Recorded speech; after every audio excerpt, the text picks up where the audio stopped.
Hey, Hamisha Krishnavidya. I am GVN Dr. Minakshi, Assistant Professor in Department of Chalakirtantra, Faculty of Ayurvedic Science, Jyoti Vidyapeeth Women's University. Today, in this session, we will discuss about the National Program for the Prevention and Control of Deafness.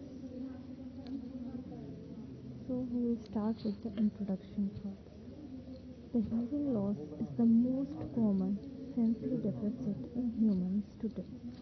As per WHO estimates in India, there are approximately 63 million people who are suffering from significant auditory impairment.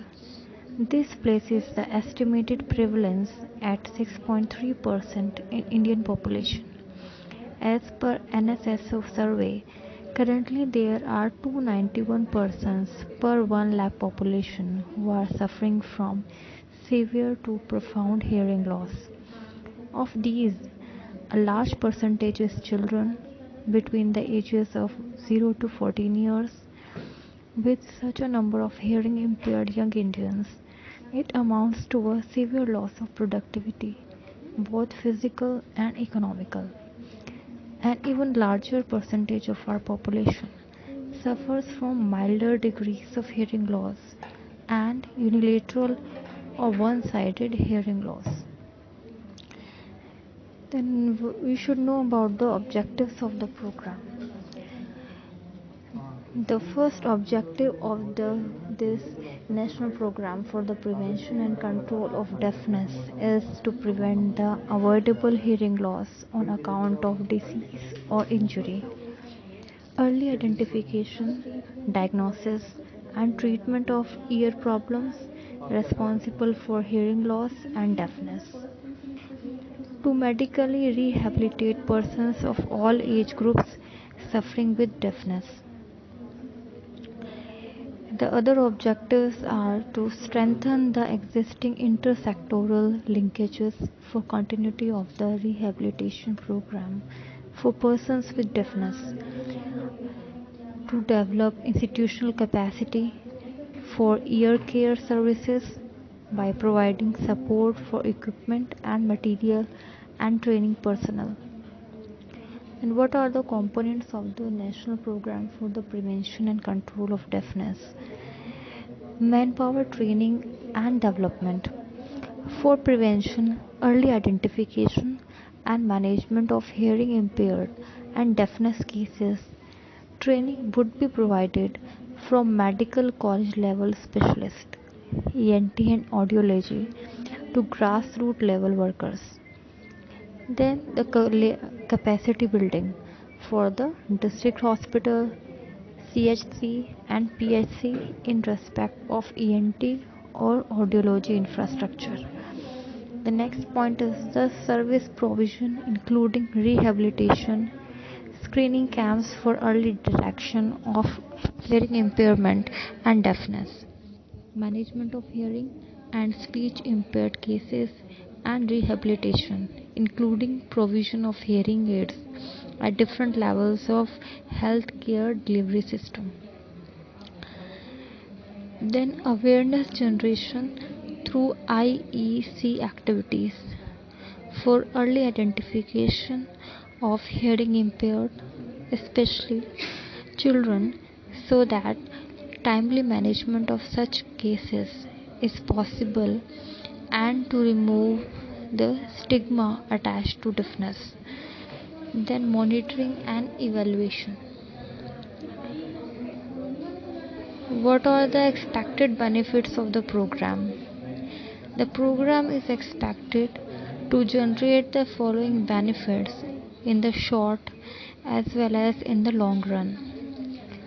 Large scale direct benefit of various services like prevention, early identification, treatment, referral, rehabilitation, etc. for hearing impairment and deafness as the primary health center, community health centers, district hospitals largely cater to their need. The decrease in the magnitude of hearing impaired persons, decrease in the severity or extent of ear morbidity or hearing impairment in large number of cases. Improved service network for the persons with ear morbidity or hearing impairment in the states and district covered under the project. Then awareness creation among the health workers or grassroots level workers through the primary health center medical officers and district officers, which will percolate to the lowest level as lower level health workers function within the community. Larger community participation to prevent the hearing loss through Panchayati Raj institutions, Mahila Mandals, village bodies, and also creation of a collective responsibility framework in the broad spectrum of the society. Leadership building in the primary health center medical officers to help create better sensitization in the grassroots levels, which will ultimately ensure better implementation of the program. The capacity building at the district hospitals to ensure better care, state of the art department of ENT at the medical colleges in the state or union territory under the project. Thank you so much. This session of National Program for the Prevention and Control of Deafness completes here. So you got a brief idea about the introduction, what is the estimation of WHO, and the people who are suffering from the significant auditory impairment. Then what are the objectives of this program to prevent the avoidable hearing loss and identification, diagnosis and treatment of ear problems, and medically rehabilitate the persons of all age groups. Then what are the components of the program, the manpower training and development, capacity building, service provision including rehabilitation, and awareness generation through IEC activities, monitoring and evaluation. Then we discussed about the expected benefits of the program to generate the benefits of sensory deficit in humans today. As per WHO estimates in India, there are approximately 63 million people who are suffering from significant auditory impairment. This places the estimated prevalence at 6.3% in Indian population. As per NSSO survey, currently there are 291 persons per 1 lakh population who are suffering from severe to profound hearing loss. Of these, a large percentage is children between the ages of 0 to 14 years. With such a number of hearing impaired young Indians, it amounts to a severe loss of productivity, both physical and economical. An even larger percentage of our population suffers from milder degrees of hearing loss and unilateral or one-sided hearing loss. Then we should know about the objectives of the program. The first objective of this national program for the prevention and control of deafness is to prevent the avoidable hearing loss on account of disease or injury. Early identification, diagnosis, and treatment of ear problems responsible for hearing loss and deafness.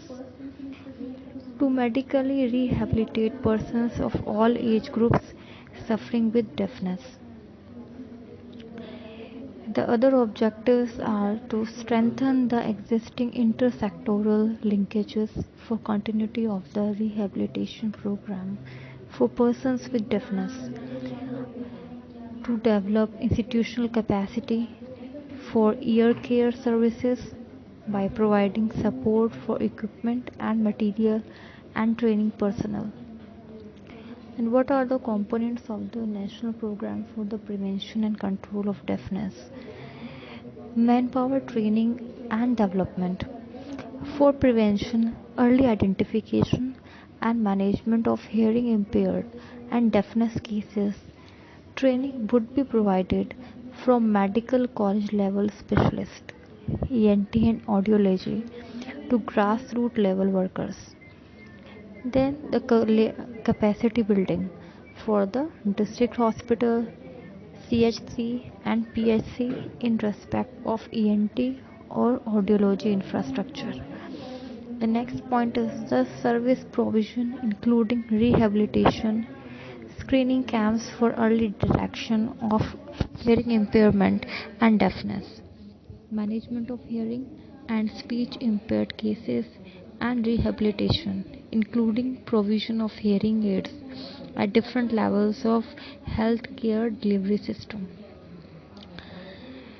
Then awareness generation through IEC activities for early identification of hearing impaired, especially children, so that timely management of such cases is possible and to remove the stigma attached to deafness. Then monitoring and evaluation.